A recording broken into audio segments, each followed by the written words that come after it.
Can you hear me? This is Make it plain. Okay. Make it plain. MIP With Masamela Matfuma. with Mark Mark Thompson. Make it plain. Get woke. God bless you. Good morning. Get woke. Glad all of you could join us this morning for another edition of MIP, make it plain, on WPFW FM. MIP on 89.3. A little bit later on, April Rain will be joining us from Cali to talk about the Oscars last night. I think Sinners won 4 out of 11 nominations. We'll talk about that and how you all feel about it. But first, we want to talk about a very important book that has been published, came out right at the beginning of Black History Month, and our guest was had a book signing at one of my favorite places, the Jackie Robinson Museum. In fact, a museum that he also consulted on.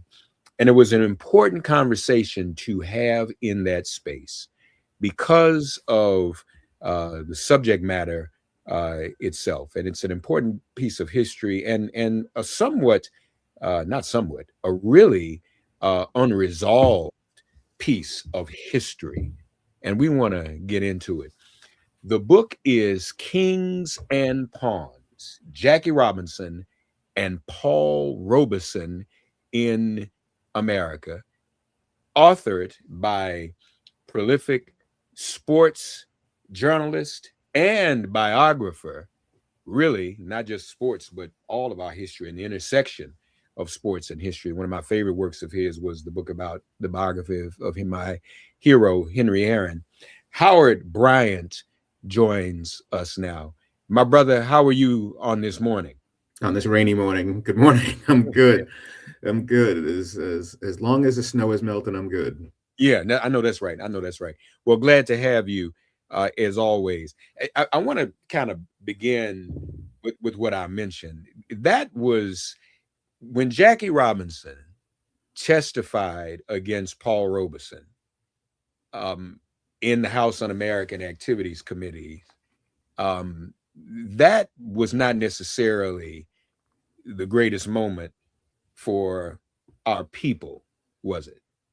No, in fact, I think one of the reasons why this book was so interesting to me was because it was a real sort of microcosm of the question of belonging for Black Americans. This constant need to, it's a battle. How do you fit in? Do you fit in? How do you be a citizen and a dissident at the same time? How do you critique?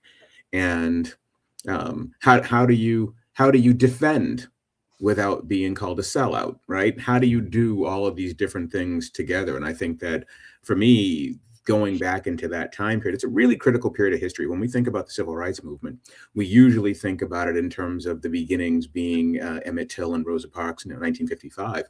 But so much was happening in those years before that, and they were just sort of lost to history. And I thought that one of the great moments, you've got these two American giants. You've got Jackie Robinson, you've got Paul Robeson squaring off to Congress. I thought that was a moment that shouldn't be forgotten and is very much misunderstood. And first of all, we do need to really lay out how iconic they were. Jackie Robinson was 1947, but Paul Robeson was as significant in 1942 with his portrayal in Othello, was he not? He was. And people talk about Jackie Robinson integrating Major League Baseball April 15th, 1947, but in October 1943, Paul Robeson integrated Broadway, and there hadn't been a Black main actor on Broadway ever. And usually the actors who played Shakespeare's jealous Moor in Othello were usually white actors in blackface. Robeson changed everything. And it wasn't just that. I mean, you think about what he was. People don't realize how this was one of the greatest, most talented people this country's ever produced. He's one of the greatest college football players of all time. He played in the NFL. He was a stage actor. He's an opera singer. He's a concert singer. He is a Hollywood actor. I mean, this man did everything. And on top of that, he was also a Columbia educated lawyer. Yeah. And folks, just full disclosure, as I often like to brag about, even though I'm unworthy, when I was getting my master's in divinity at Howard University, Brian, I took a course in voice, and my recital was in the voice when I sang in the voice of Paul Robeson, Deep River. So I like to pretend I'm similar to Paul Robeson. Well, I mean, and that was the other thing about Robeson, which was so fascinating about him, was this idea too, that at that time he was proof. He was the man that everybody, that white America pointed to say, you see what's possible for Black people, even in a segregated society. You see what, if you just apply yourself, these impediments can't hold you back, because look at him. Of course, how many of us had the talent of Robeson? But this was the piece of this, which makes it so interesting, is that within 5 years, those very people who were talking about him being a beacon for what was possible in Black life, they were calling him a traitor.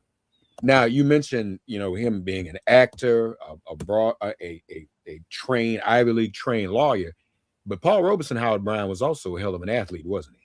He was. He was one of the greatest football players in history when he played in Rutgers, and then he also played for 2 years in the National Football League.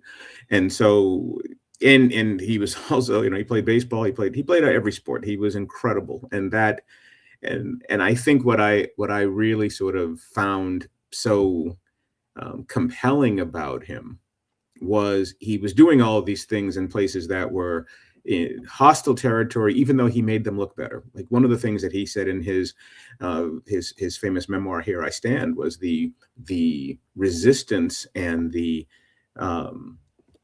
resentment he received was at its highest the more he made his schools look better. Yeah. The more he achieved, the more they resented him. And his conclusion, of course, was that white people didn't ever anticipate competing with Black Americans, that we were always supposed to be a subservient class, always supposed to be second class. And so this idea of equality, even when it proved that he was every bit the equal or the superior to some of his classmates in terms of his talent, that wasn't enough. Yeah. But by the way, folks, when I attended Ossie Davis's funeral, there was a lot of conversation about this House Un-American Activities Committee and how it was targeting Black actors in general. Ossie Davis especially as well, in 1953. Yeah, give us that context too, just how serious and how dangerous that was. And this is before Dr. King comes along and is accused of being a communist himself. 100%. There was nothing during that time more disqualifying than being called a communist. And this was the word coming out of World War II, now that the Americans and the Soviets were no longer allies, that they were mortal enemies in the Cold War. It's hard today. When I was working on this book, one of the things that I realized that you had to do was you had to be able to sort of convey to people what it meant back then. And then most people, you start to feel it a little bit now when you hear the president talking about the enemy of the people and talking about the enemy within, and this idea of pitting Americans against each other. This is what it was like in the 1950s, going into McCarthyism, the late 40s, early 50s, where you were asked to take loyalty oaths. I mean, the entire playbook that we see today is from this time period. And there was nobody who was under more scrutiny than Black people. Right. Because most people didn't think we deserved to be citizens anyway. And especially coming out of World War II, there was a huge debate as to whether Black soldiers should even be armed. This is, they're not eligible for the GI Bill coming out of the war. This idea that Black people weren't loyal. There was even under FDR, there were numerous complaints that the Black press wasn't loyal because Black people were asking for rights. Right. And so how dare you ask for rights in the middle of the war effort? And so coming out of World War II, this idea that Black people still had to prove their loyalty. And then you have a person like Robeson who did not disavow his affinity for the Soviet Union. He didn't fall in line with the mood of the times. It was a very, very dark time where you're looking at people who, your next door neighbor is not what they seem to be. This idea that that you were surrounded, that this country was being surrounded by or infiltrated subversives, and usually that subversiveness was attributed to asking for rights. It was asking for equality. It was asking for integration. It was asking for wealth inequalities to be addressed. It was all of the progressive liberal politics that we see today that people were considered to be un-American. And where does that put Black people? You know, it puts us in a position where if you're asking for rights, if you're demanding rights, if you're fighting for rights, that puts you in opposition with the mood of the country. And of course, people would call you a communist. And so you had the Black establishment doing everything they could to avoid being accused of un-Americanism. And every bit they, and they were doing everything they could to avoid that label. And of course, here's Robeson saying, hey, I'm not tap dancing for anybody. Yeah, yeah. Now, this is also very important, and these intersections are important. Paul Robeson actually was involved. He met with Black publishers, Kings and Pawns folks, the book Jackie Robinson and Paul Robeson America. He spoke with Black publishers, met with them to encourage the integration of Major League Baseball, that coming out of the Black journalism movement. That's right. Well, and once again, that movement was considered disloyal. 1943, you've got the Double V campaign, where the Black press has decided to be different than what it was in during World War I, which was to hold off on asking for domestic civil rights until the war was over. This time, they followed the Double V campaign, or instituted the Double V campaign, which was victory against our enemies abroad and then victory against our enemies at home. And so the Black press was really pressing the white establishment to integrate. And one of those places was baseball, because baseball hadn't integrated. Baseball hadn't had any Black players since 1884. And Robeson was one of the people who addressed the baseball owners in December of 1943 to get them to integrate 4 years before Jackie Robinson's debut. And so it's just more proof of how prevalent, how widespread he was, how big he was, how important that voice was, and how he was always involved in the fight to move our people forward. And of course, the interesting thing about it, which is why the book is titled what it is that the question has always been, okay, who is in service of whom? So as much as people had called Paul Robeson a pawn of the Soviet Union, so too they would later with Jackie Robinson, when he testified against Robeson, that he was a pawn of segregationists. And the question really was, at some point, how do you have that self-determination? When are you in service of yourself, and what is the price for that? So that being the case, did Robeson and Robinson have any relationship or any interaction prior? No, they'd never met. They never met ever, face to face. And that was one of the other things was so interesting to me, because when we talk about Black people being in the center of this, the only reason that these two men even intersected with each other in Congress was because Robeson's fame required a Black person of equal fame to denounce him. And that is an old playbook that we've seen throughout the years. And I say it all the time today. The Black person willing to publicly criticize another Black person will have a job for life. There's always that role in our society where to avoid the accusation of racism, you find somebody Black to criticize somebody else who's Black. And I found it really compelling because the mood of the country had been such, and the Black, Robinson was it wasn't just his white boss, Branch Rickey at the Brooklyn Dodgers, who was asking him to testify, but it was also a lot of the Black establishment asking him as well, because everyone was trying to distance themselves from Robeson, because Robeson was going against the mood of the country at the time. And so to have Jackie in this position of testifying against not only one of the most famous, most accomplished Black people ever, but someone he didn't even know, really sort of cast these two characters in the larger context of the Cold War. So before we get into the testimony, on the spectrum, where was Robeson in terms of being targeted above and beyond any other people who were being targeted by Hoover, J. Edgar Hoover, and the FBI at the time? Was Robeson public communist number one at this time?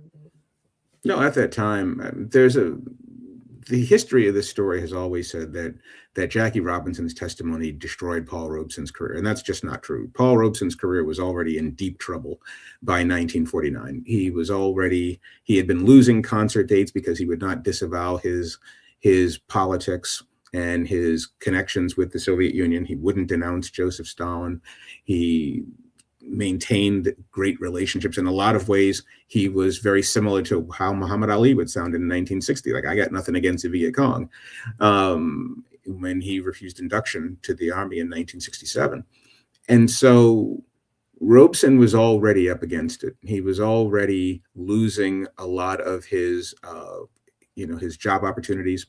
He was already, the people who had once considered him, in the phrase back then, America's number one Negro, they were already denouncing him. They were already distancing themselves. The great Ed Sullivan, of course, was one of the more prominent ones who felt that Robeson had lost his way. So by the time we get to the testimony in 1949, Paul Robeson is already a figure who is losing public favor. Okay, so that's going on in that moment. So, how did it come about that Jackie Robinson, and you alluded to it. I'm sorry, before I do that, part of the downfall of his career, Robeson was allied with Henry Wallace. Tell our audience who that was, Howard Bryant. Well, he was the vice president of the United States with FDR until the 1944 campaign, when he was taken off the ticket in favor of Harry Truman. And once again, there was this idea that Wallace was too liberal, too progressive. He talked about a lot of the things that we're talking about today. He was talking about wealth inequality. He was talking about jobs. He was talking about integration. He was talking about healthcare, universal healthcare. Robeson, in so many speeches, referred to the 99% against the 1%. Sounds familiar. And so Henry Wallace was that person, and the American political establishment considered him a communist because he was too liberal, and he did talk about regulation and talked about cooperation with the Soviets. And so people, the more right-wing elements of both parties thought that Wallace couldn't be trusted, and they knew that FDR was in poor health.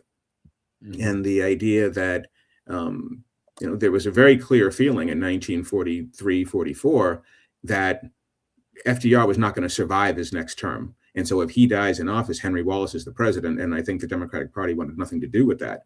As it turns out, FDR dies the very next year. He dies in April of 1945. And now Harry Truman is the president. But yes, there's no question that Robeson was a Wallace man. And Wallace is the equivalent of what we would call Bernie Sanders today. Somebody really on the more progressive side of American politics, who really did talk about a lot of these things, supporting unions, supporting farms, supporting all of these liberal staples that we seem to have, that we have absolutely abandoned today. Howard Bryant, folks, Kings and Pawns, the book. Now we get to the 1949 Paris Peace Conference. What was it that Robeson said that was so controversial, or was it misinterpreted? Well, it was both. It was both controversial and misinterpreted. It was controversial because his position was, why would Black people fight anybody around the world until you have rights at home? Mm-hmm, mm-hmm. That includes the Soviet Union. Right. Why? They're not your enemy. The Soviet Union is actually trying, in the Soviet experiment, which Robeson was very much invested in, trying to build equality. At least so was the line. Although, of course, people believe that was propaganda, and that the Russians, that Stalin was the head of a totalitarian state. But at that time, Robeson really did support the Soviet experiment, as opposed to the American experiment, which was rooted in segregation and was legally segregated.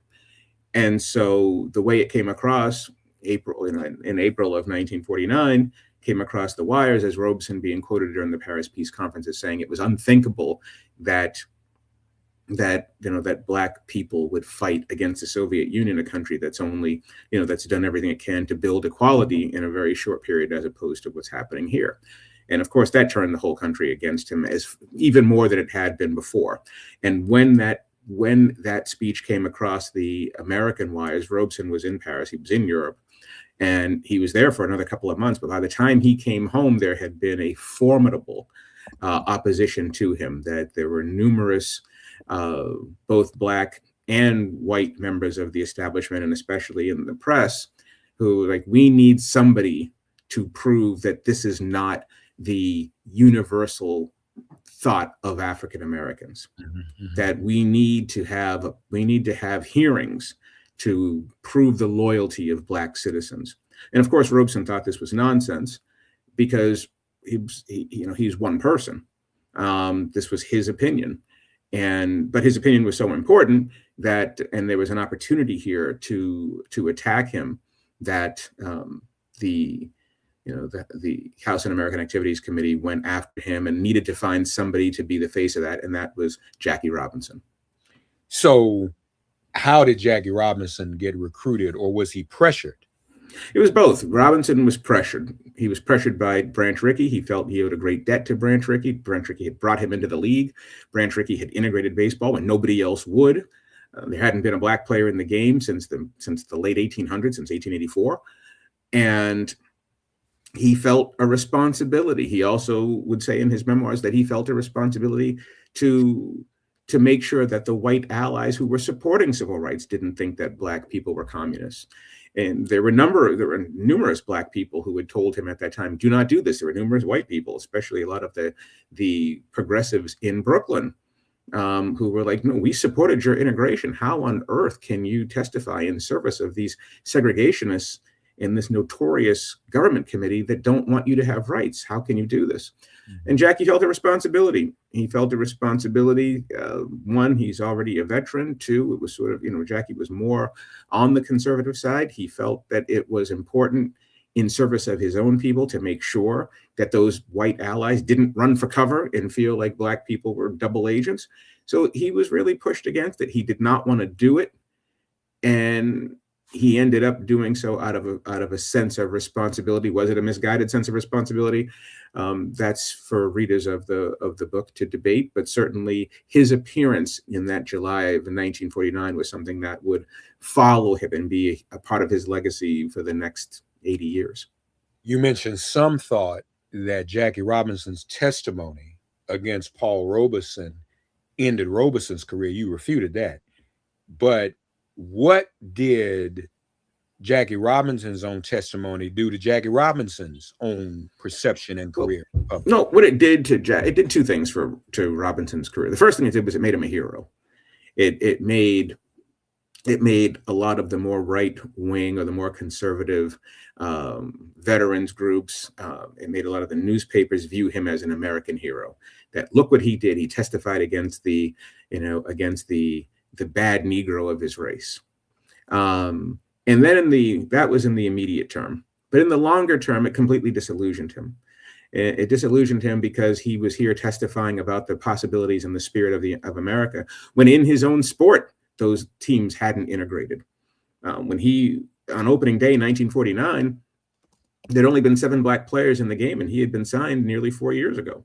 And so there were 5 Black players on the Dodgers. There were 2 Black players on the Cleveland Indians, and the rest of the league hadn't come along. So here's Jackie thinking, I did this because I was going to be the first one and there would be others. And right now there are no others. So what it did was it began to expand his disillusionment into why these teams were not integrating.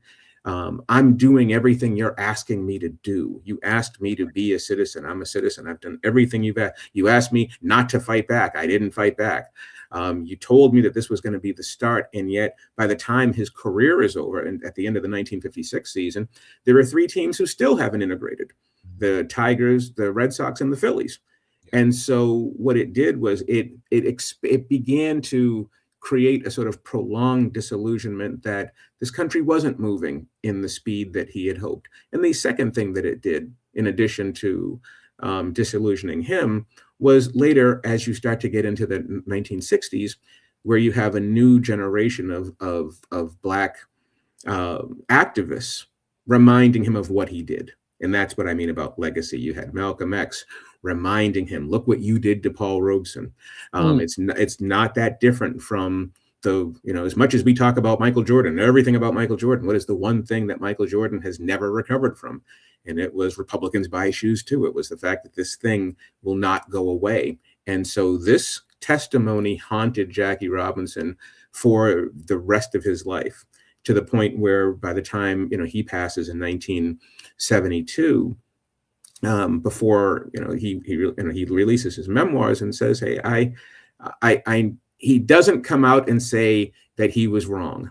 That was a little bit too much pride going with Jackie, but he did say he has a newfound appreciation for Robeson, understands America's destructiveness, and said that if asked to do it again in hindsight, he wouldn't have done it. So I think he realized that this was not the thing that he felt he was in service of. He really wasn't. Also, Michael Jordan has not recovered from being asked to shake hands with Harvey Gantt when he ran against Jesse That's Helms. exactly right, against Jesse Helms in that campaign, 100%. And so these things matter. These are the things that you follow, and it's not just the trophies and the championships and the home runs and the stolen bases. It's the who you are, and that's a lot of the burden that Black athletes have too. Kings and Pawns, Jackie Robinson and Paul Robeson in America by Howard Bryant. Before we go, let's get a quick call. Mo's in DC. Mo, God bless you. You're on the air with Howard Bryant. Go right ahead. Yeah, blessings to you too. And I tell you, I can't commend Howard Bryant enough. This was an absolutely phenomenal book. I also have Duberman's book, so I'm developing my list of everything dedicated to Paul Robeson. What I would like to have Mr. Bryant comment on specifically is the fact that what also separated Paul Robeson is very disappointing too when you look at establishment Black community, particularly those like Thurgood Marshall, Walter White. The entire African American community abandoned Paul Robeson. But something that separated himself that you touched on, and before I get there, Paul Robeson was able to communicate with world leaders in their language. He spoke Russian. He spoke multiple languages. That's a great point. Something that you mentioned that I think is incredibly important, and that is our connection to the international community, or specifically our connection to African world leaders, kind of evaporated after the demise of Paul Robeson. I think that in particularly, it's so important when you look at that to world politics that are taking place.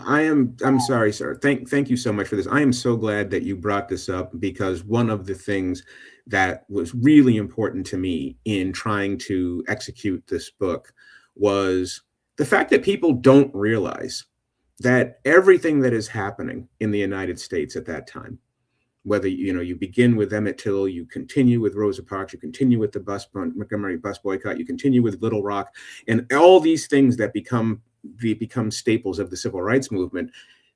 The anti-colonial independence movements in Africa are happening at the exact same time. They're all happening at the same time. Mm-hmm. And what separates them? What is the decoupling? The decoupling is the Cold War. The decoupling is the fact that the Black establishment wanted nothing more than to distance itself from being called communist, and in distancing itself from that term, also distance itself from Africa. And that is where the United States, the Black establishment had made a very critical decision that the civil rights movement was going to be a domestic movement only. Mm-hmm. And when you become a domestic movement at 10% of the population, you don't have any numbers. You need many more allies inside of the country to get anything done. And there are two people, there are more obviously, but the two people that I do focus on in this project obviously is Robeson, who understood the connection and was clearly an anti-colonialist as well, and W.E.B. Du Bois. These two, and Du Bois had been doing Pan-African conferences forever, since the early 1920s. And so that connection to Africa is such a big deal. And it is really like one of the pieces here when people talk about the sort of romance that comes with what would have happened if Jackie had lived, what would have happened if Malcolm had lived, what would have happened if Martin had lived. There's also a great deal of romance in this too, of what would have happened had the Pan-African sentiment been able to strengthen. What would have happened if the Robeson Du Bois consideration that what was happening in the Dominican Republic and Haiti and in other places in the Caribbean and India and Africa and all of these things, what if those movements are coupled together as one? And because they weren't, you had a real fracturing and a lost opportunity. That's a huge part of this book. So thank you. Last question before we go, I have to ask, when we were at the Jackie Robinson Museum, Bomani Jones made a comment. He was interviewing you. And I don't remember what your reaction was, but he was making the point how by the end of life, and we tend to do this to a lot of our leaders, we discard them. And Jackie Robinson was so ubiquitous on top of the whole Paul Robeson thing. We see these gentlemen as legends now, but back in the day, we weren't always that kind to them. And we scrutinized them, including Jackie. How long you had this, you had the support of Nixon and Rockefeller. By the end of life, how was Jackie Robinson viewed? Was he as viewed as affectionately as he is now? No, he wasn't. But that's hard to do. I mean, time changes people. At that time when Jackie passed, in baseball, people couldn't wait to get rid of Jackie Robinson. They were tired of Jackie. They were tired of Jackie when he retired in 1956. And really, this is where the most important member of this story, most important cast member of this drama is Rachel Robinson. Yeah. It was Rachel who really rebuilt Jackie's reputation, who really kept Jackie's name alive. And part of the reason why people did not view Jackie as affectionately is because Jackie wasn't affectionate. Jackie wanted rights. Jackie was disillusioned. Jackie was like, "What? We are not holding up our end." But the beauty of Jackie is that he was one of those people who was just ferocious in terms of fighting for rights, but at the same time stayed in the fight. Yeah. He, as disillusioned as he was and as upset as he was, he also never turned down an opportunity to engage when there was a chance to go forward. That's a real leader. And in the Black community, there had been absolutely that, Jackie was from a different generation, and this new generation, the Snicks and the Stokely Carmichaels and the more militant new generation, they didn't have any time for Jackie and his compromises and the whole thing. They just thought he was from another time.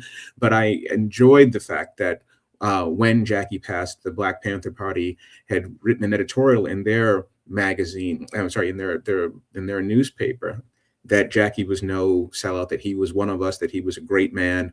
I was really happy to find that, because there had always been this idea that, after Malcolm X and Jackie had their thing, that people just had discarded Jackie, and that was not true. He had an amazing amount of respect. People still respected him. That's right. And that, to me, he was not beloved, but he was respected. And that was what he wanted. And then, of course, when Rachel, gets involved over the next 10, 20, 30, 40 years, and Rachel's still alive, Rachel will be 104 in July. Rachel added the beloved piece.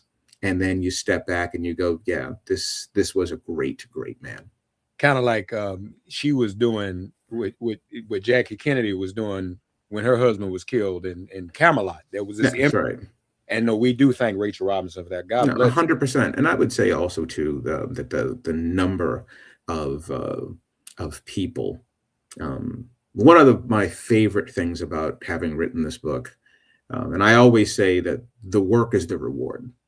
The number of people who have remembered Robeson, the number of letters that I get from people, from those days, because it wasn't just Robeson who was erased. It was also the idea of a better politics, the idea of progressive politics, the idea that there was, that there is this group of people who do have a say and a feeling about the direction of the world.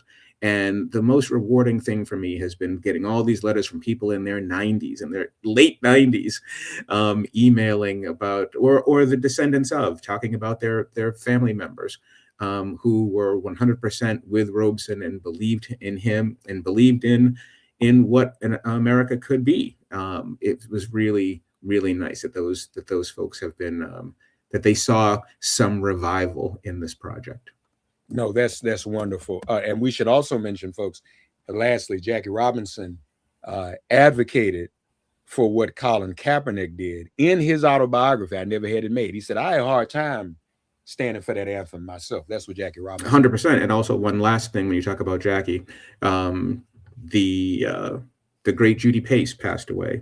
Yes. The great actress. And she was the wife of Curt Flood. And Curt Flood, of course, fought. The reason why we have $700 million contracts in sports right now is because of Curt Flood fighting for free agency and fighting for athletes' rights and their abilities to have self-determination. And who was one of the people who testified at Curt Flood's Supreme Court during his Supreme Court case was Jackie Robinson, who believed that players needed more rights. Jackie was always there. It's an amazing how many different places you find Jackie's voice. Judy Pace told me how Frank Robinson and Bill Russell and Curt Flood all went to high school together. Clemens, absolutely. And Bill Russell started playing baseball with Frank Robinson and Curt Flood, but got too tall with basketball. So, no, wonderful stories. Kings and Pawns, Jackie Robinson and Paul Robeson in America, the author of 11 books, Howard Bryan, all of them are great. The intersection of race and sports and politics in America. My two favorites, The Last Hero, A Life of Henry Aaron, and Ricky, The Life and Legend of an American Original. A lot of opening in that one. Yeah, no, this is great. Brother, I appreciate you, man. You're so valuable to us all, and we look forward to your next book, okay? Thank you very much, and thank you for having me on. I really appreciate it. Absolutely, my friend. Glad to have you here with us. Thank you. All right. We're going to make a really decent segue, because we're talking about Paul Robeson and acting. And then just last night, many of us saw the Oscars. A dear friend who we've not spoken in some time, and I've missed her. I'm sure everyone has.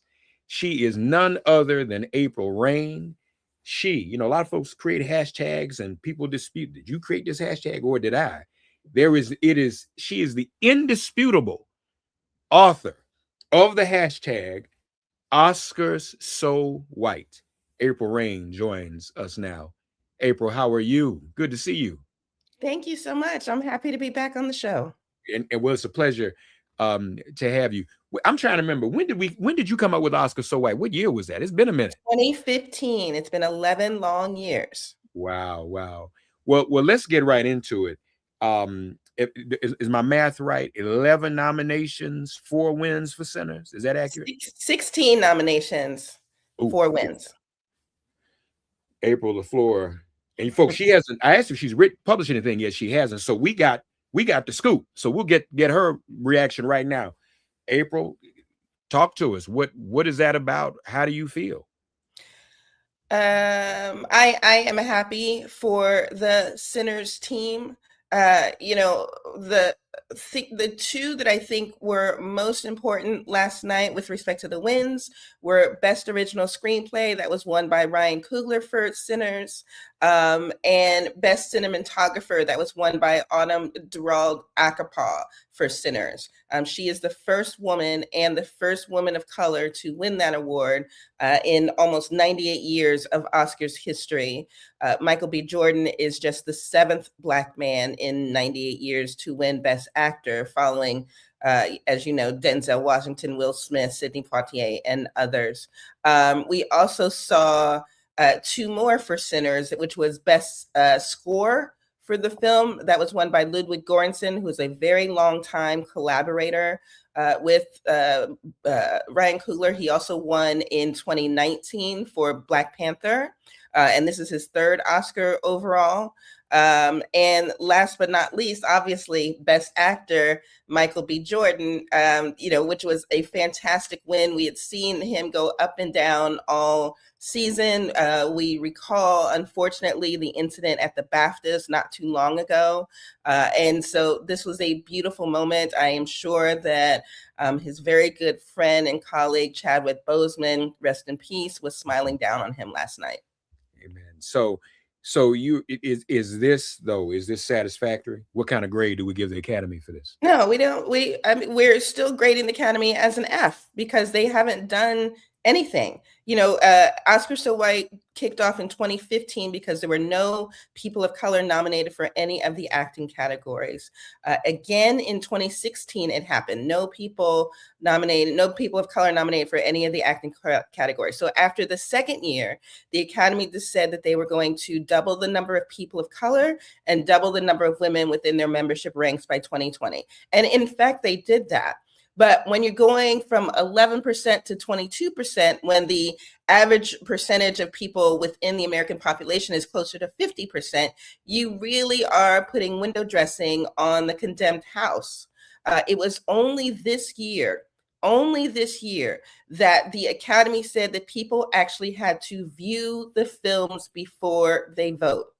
So I slowed it down so people can understand what I'm saying. For over 95 years, people could vote on whatever category they wanted, regardless of whether they had actually seen the performance. Please.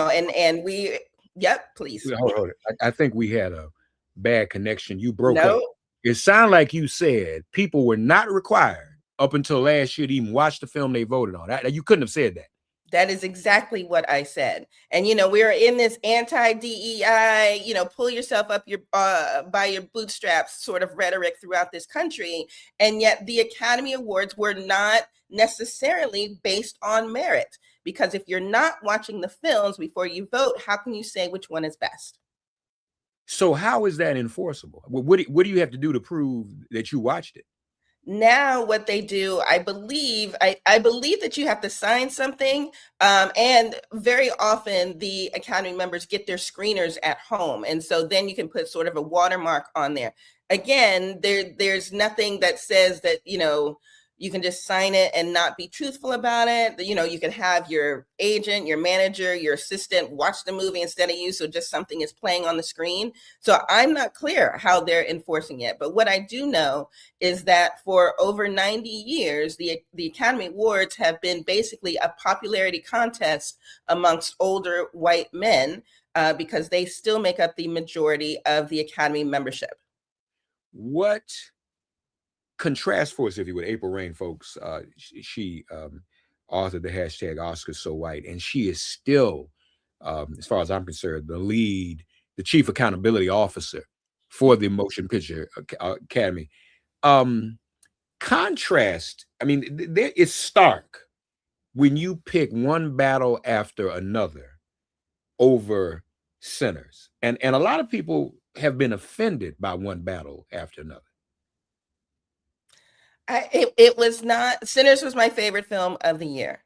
If we look at, for example, Sean Penn, who won Best Supporting Actor last night, his character was a violent, anti-Black, anti-people of color soldier who was hell-bent on torturing, arresting, and killing people who were attempting to be liberators in this country.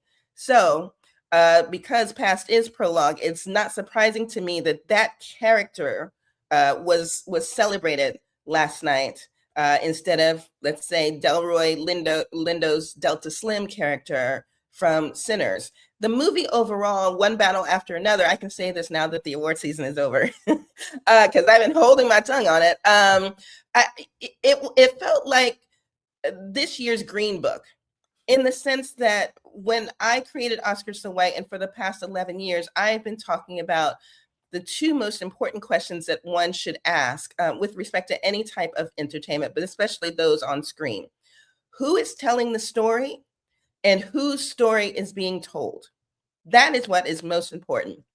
And we look at someone like Paul Thomas Anderson, who wrote the screenplay for One Battle After Another and directed the film, and we see, you know, what is his cultural context to be talking about, you know, liberation? What is his cultural context to be talking about Black women in that period of time, in that context? And I don't know the answer to that, but it seemed like we got more on stage from on screen from Leonardo DiCaprio, who, you know, very early in the movie said, "I'm just here for the Black woman," basically, but he wasn't that nice about it. You know, it was a story about him and his struggles with addiction and drugs. It wasn't a story about Tiana Taylor. And in fact, what were they fighting for in One Battle After Another? We know it was, you know, revolution, but we never understood from whom, you know, to what end. We never got that. There was a beautiful performance by Regina Hall and Chase Infinity that I think was pushed to the side. So needless to say, you know, Sinners is a movie that I will watch again and again and again, and One Battle After Another is not. It was truly a crime. Delroy Lindo was robbed. You know, great actor, and you know, I have no ill will toward the brother. Full disclosure, my second wife left me for Delroy Lindo, even though she has yet to meet him. So she was so in love with Delroy Lindo. She's like, and I said, well, good luck. It never happened. So I know she's disappointed. So, you know, I have no ill will toward the brother. Congratulations, brother. You deserve, you deserve the Oscar. But yeah, that's so what is that about? Is there some, we just got through talking about Jackie Robinson and Paul Robeson. There was an unwritten rule. It wasn't on the books. It wasn't laid out. No African-American players in Major League Baseball before 1947. Is there an unwritten rule still in Hollywood that says no African-American significant or majority or plurality of awards, not best movie? You know, we'll give you screenplay. We may give you actor and actress every now and then.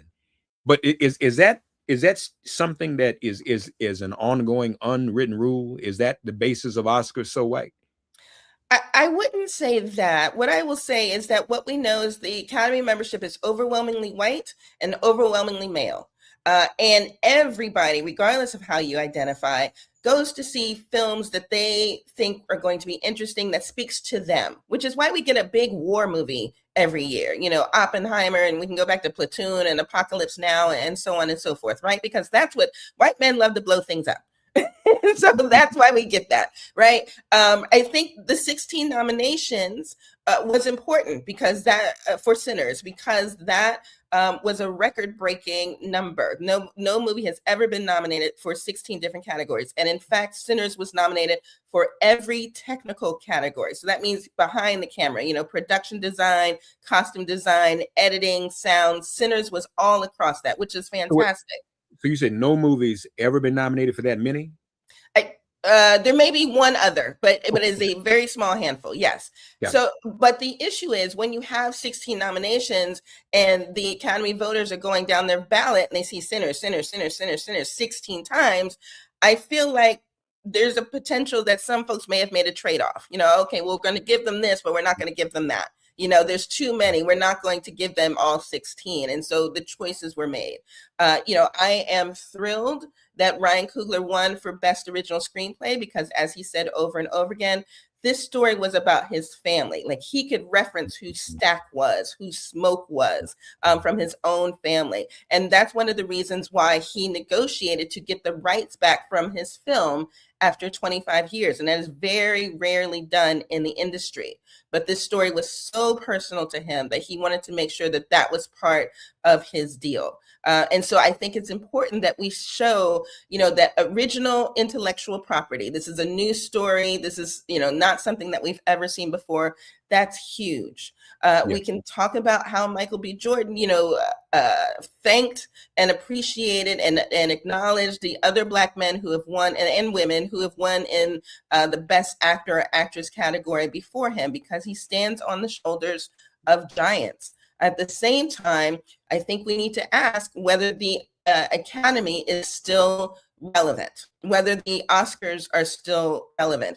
I'm not sure that they are, because we've had so many people, including Halle Berry and others, who have said, oh, well, yes, I won the Oscar, but it didn't make my work as an actress any easier. She's still battling to get roles. She's still we saw Lupita Nyong'o. She said the year after she won for 12 Years a Slave, people were coming to her with scripts and said, oh, well, you're still playing a slave, but this time you're on a boat.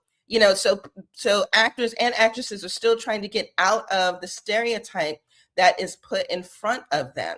Very often when Black folks win the acting categories, we see that those roles are of broken people, of traumatized people. We think about Denzel Washington in Glory, right? We think about Whoopi Goldberg, who played like this kooky sidekick who wasn't all there. We think about Viola Davis in The Help. I would say that Michael B. Jordan's win last night is incredibly important for several reasons, but not the least of which is he played a man that wasn't, and two men actually, who weren't necessarily in trauma, who were basically living their best life. He was on the run from the mobs, in Chicago. But for that one day, as he says in the movie, we were free. They weren't antagonists. And don't forget Denzel in Training Day. That's right. All of those. So, but let me ask you this though, April, because you brought that up. We don't even know if it's relevant. Is it even as relevant as it used to be for white actors? Because I see people out here looking for work. At one time you got an Oscar, money just was raining on down. Mm-hmm. And with the proliferation of streaming, look, and the way media is set up, Robert Redford's death was a story for a couple of hours in the news. I was like, 10 years ago, that would have dominated the news cycle. Is it even as relevant for white actors? My focus is on our people. So honestly, I can't answer that. Okay. But what I know is that the ratings for the Oscars, the actual telecasts, have been going down over the past several years. I think they may have gone up this year. And we can talk about that, right? Because they announced that they were going to do the huge juke joint montage at the Oscars. And I had so many friends telling me, I haven't watched the Oscars in years, but I'm coming back for that, right? To see all of the Black people on stage. And we had Misty Copeland and Raphael Sadiq joining Miles Caton and so many others, right? And Buddy Guy, very importantly. But I think that they do that on purpose in the sense that they allow us to perform. They allow us to be presenters and pass out the awards. But at the end of the night, we're not taking a whole bunch of the awards home. You notice that both of the people who came to bring out the Oscars, right, to the winners were Black people. And so, we get to hold them for a moment. But, they're not sitting on our mantles. And I think that is the more important conversation to have, that we are not truly seen by the Academy, which is still overwhelmingly white and overwhelmingly male. And we know that the wins, at least for Black folks, don't necessarily translate to another zero at the end of their check, to easier auditions, to better scripts. Folks, April Rain with us. We're almost out of time, but real quick, we got to get a weather update from Sue Goodwin, who's joining us with an update on the tornado watch from the DMV in the DMV region. Sue? Yes, thank you for bringing me in. And I'm here to tell you that the National Weather Service has issued a tornado watch for the nation's capital until 7 p.m. That means much of the area is under risk for severe storms, risk level 4 out of 5, which is a designation rarely issued for the DC region. DC schools are dismissing 2 hours today, and this also means schools in Montgomery County, Prince George's County, Fairfax, and Arlington. Check your local school website to see exactly when your school is being released, and get ready to pick up your children and get them to safety. We don't want children out in this weather. To tell you more about these storms, these storms could the most powerful storms are expected between 3 p.m. and 9 p.m. The most intense storms could produce wind gusts of 60 to 80 miles per hour. Those are some really strong winds. And winds this strong have the potential to take down trees, damage structures, and trigger widespread power outages. So residents are advised to check early on all your electronic devices, charge them while you still have time.